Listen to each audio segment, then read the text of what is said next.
جب ایسا ہونے لگے تو سمجھ جاؤ تمہارے حق میں کچھ بڑا لکھا جا چکا ہے۔ تم سوچ رہے ہو میں اتنی دعا مانگ رہا ہوں، اللہ سے بار بار مانگ رہا ہوں، پھر بھی جواب کیوں نہیں آیا؟ میں جانتا ہوں یہی خیالات تمہارے دل میں چل رہے ہوں گے، لیکن یاد رکھو جس طرح تم اپنی زندگی کے ایک ایک معاملے کا حساب رکھتے ہو، اللہ بھی اپنے بندوں کے ایک ایک سجدے کا حساب رکھتا ہے۔ وہ تمہاری ایک ایک دعا جانتا ہے، وہ تمہاری خاموش فریاد بھی سنتا ہے، وہ تو ایک آنسو سے مانگی دعا بھی نہیں بھولتا، تو وہ تمہیں کیسے بھول سکتا ہے؟ یاد رکھو اس دنیا میں کوئی انسان ایسا نہیں گزرا جس پر مشکل نہ آئی ہو۔ مشکلیں آنا سزا نہیں ہوتی، یہ اللہ کی طرف سے ایک امتحان ہوتا ہے۔ اور سنو، یہ دنیا اتفاق سے نہیں چلتی، کائنات کا ایک پتا بھی اللہ کی مرضی کے بغیر نہیں ہلتا۔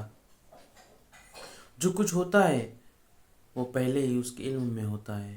اس لیے جو چیز تمہارے ہاتھ سے نکل جائے اس پر غم مت کرو، کیونکہ حد سے زیادہ غم اکثر یقین کی کمی کی نشانی ہے۔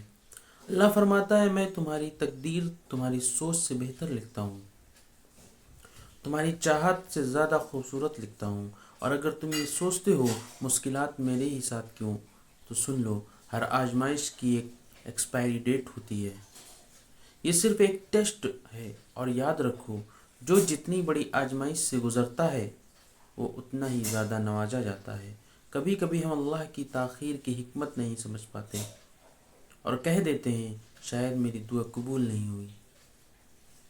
ذرا سوچو وہ رب جو تمہیں ماں سے زیادہ چاہتا ہے وہ تمہارا نقصان کیوں کرے گا؟